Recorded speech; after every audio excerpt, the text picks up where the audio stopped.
What is going on YouTube today? I have an awesome video for you guys. So today I'm going to be going over kind of my road to 1,000 subs / YouTube partnership as a tech YouTuber. Now, I don't really think that I'd consider this like a tips and tricks kind of video, just kind of giving you my story. Maybe there's something that you could learn from it if you are an aspiring YouTuber currently making videos trying to hit that YouTube partnership, or if you're even just thinking about starting a channel as a tech YouTuber. Okay, so first things first is I'm currently sitting at about 1,200 subscribers. So I did hit that 1,000 mark, I think, last year back in August. As of right now, I'm currently getting on average about 18,000 views per 28 days, 800 watch hours, and around $46 in revenue. If you want me to go a little bit more into detail on like how much money you can make once you first start hitting that 1,000 subs, let me know. But for right now, we're going to focus primarily on just the road that it took me to get here. So as you can see, here's kind of like my YouTube timeline. Pretty cool that I've almost hit 1 million views across all of my videos. But as you can see here, these are just kind of like the lifetime analytics of my channel. And as you can see down here is when I really started banging out some videos. So if I go to the beginning of my little content creation journey, the first video that I ever posted was on August 5th, 2018. So I kind of just did this as like I got a MacBook Pro. And I was like, all right, if I'm gonna get a MacBook Pro, I'm gonna do pro things with it. I'm not just going to, take it to a Starbucks and browse Reddit. So I bought that MacBook. First thing I did was make a review on it. And as you can see here, the way I reviewed things was a lot different than how I do now. If you do want to go all the way back and look at this video, it's like 6 minutes of quick B-roll jumps here and there, this, that, and what have you. Nowadays, I more do like kind of long form videos with a tech product in my hand, and I go over talking about it.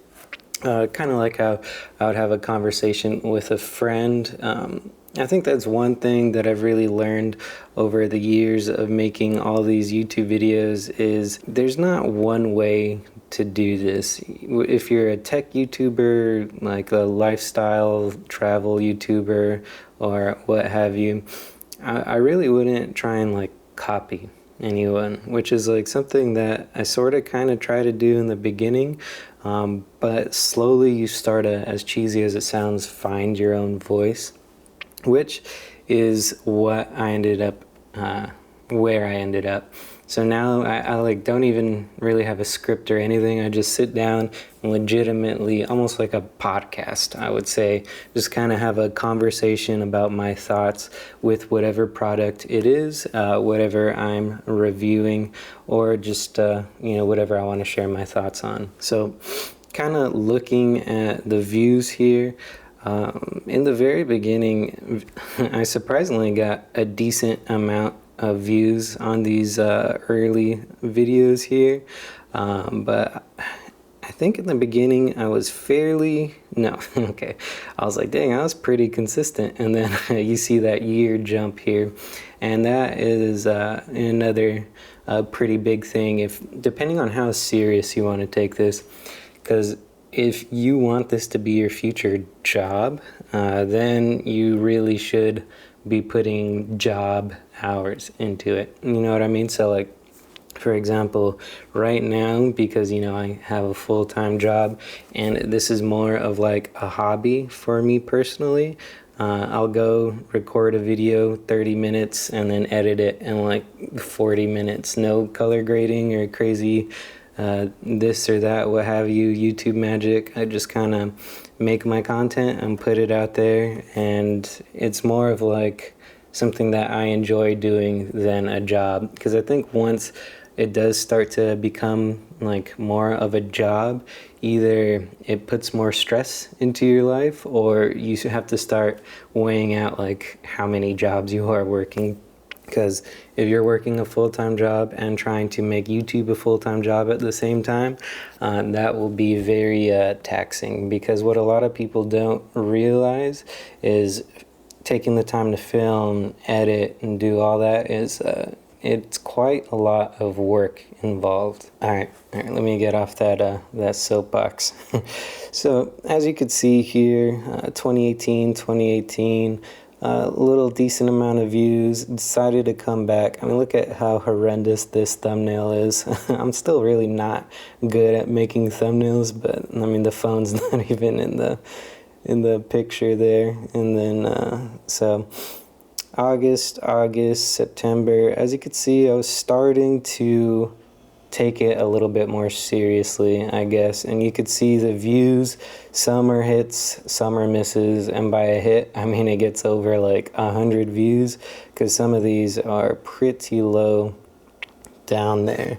And then what is pretty awesome, like when you're first starting out, is you'll get, you know, a little 1,000 view video, 3,000 view video, and it really kind of gets you motivated to keep making content. And as you can see, one thing that I think is very important, especially if you're focusing on like being a tech YouTuber, it's really hard if you're starting from zero.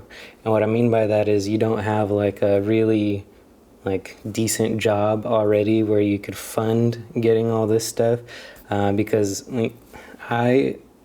full transparency here, have gotten hit up by 2 separate sort of no-name companies to get products reviewed, but now living in Japan, it's kind of makes that a huge obstacle to get stuff shipped over here. But in the beginning, all of this stuff is stuff that like comes out of your own pocket. So either you're gonna do the weird YouTube thing I've heard of where you buy stuff, return it, buy stuff and return it, which is not really something that I think, I don't know, doesn't sound morally right, to each their own. But for the most part, I was just kind of making videos as I was getting products that I would have bought for myself anyways.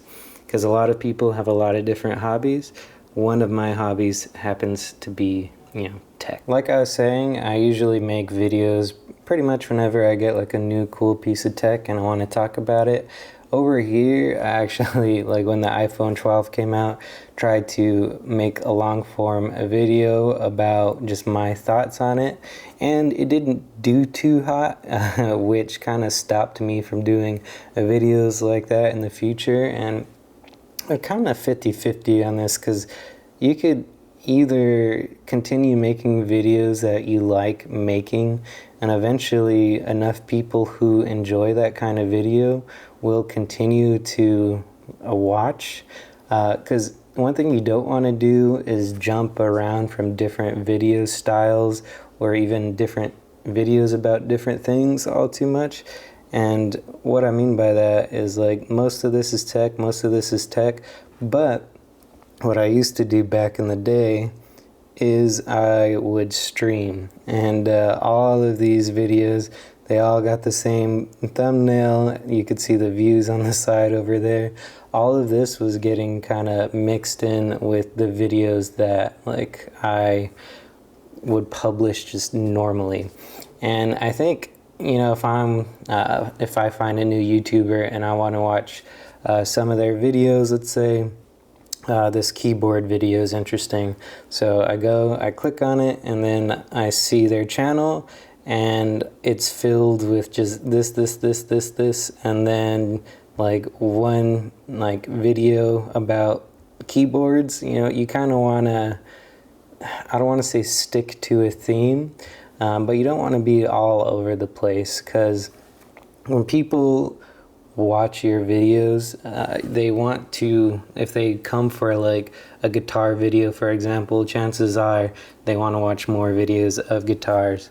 The other side of that is, like I said, I make videos on when I get something cool, like this monitor, OG G14, but at the same time, got a Gibson Les Paul, and I thought that it was absolutely awesome, but I didn't want to make like a whole new guitar YouTube channel. So just because you are a tech YouTuber or this or that YouTuber, like you can post whatever you want, and I think maybe that will kind of eventually make you the thing that people come to watch your videos for, and not the content of your videos. For example, like if Flossie Carter is like making a video on some Chinese phone, like I'm never gonna buy that Chinese phone, but because he's funny and I enjoy the way that he makes his videos, I'm going to put the video on just to see what he has to say.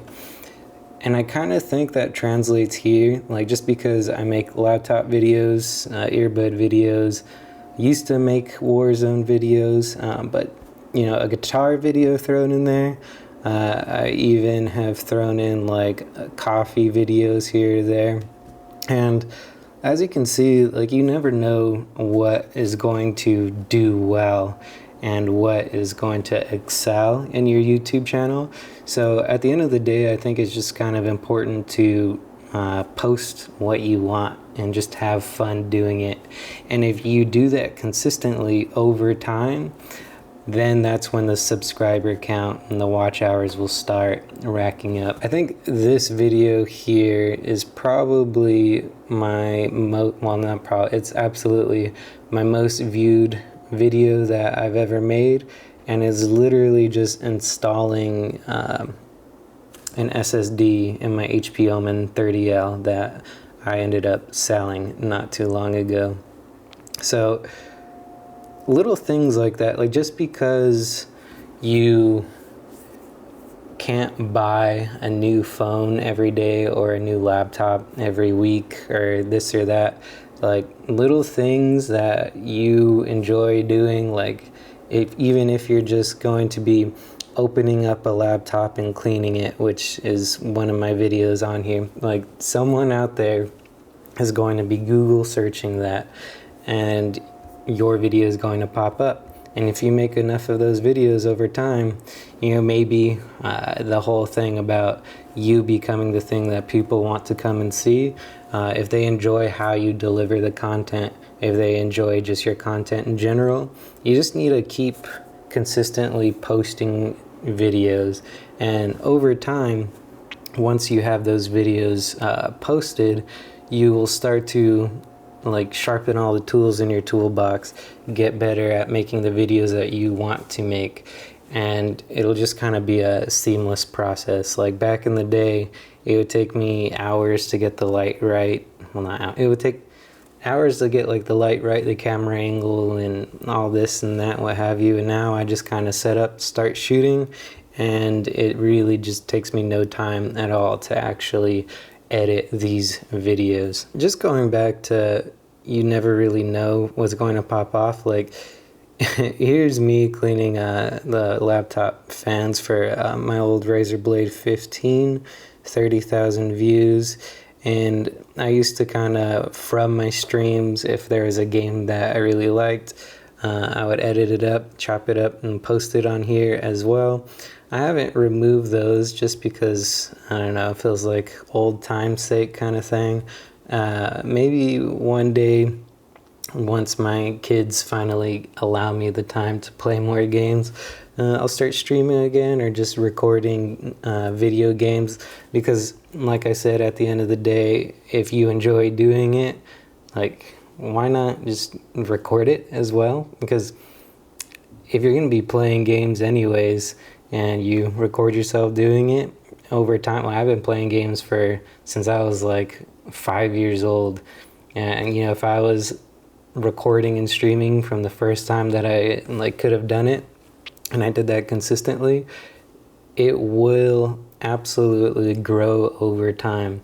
So it's not really a question of like, will you be successful? It's a question of how much time, energy, and effort are you willing to put into this to be successful. Like another funny example is, you know, your boy was getting carpal tunnel playing Warzone and got a little Razer ergonomic mini wrist pad. The thing was like 10, 15 bucks on sale, 25,000 views. And then here I was, you know, taking school, so how I was writing essays in Notion, I decided to just and throw that up, make a YouTube channel or a YouTube video on it. Anything that you really find interesting.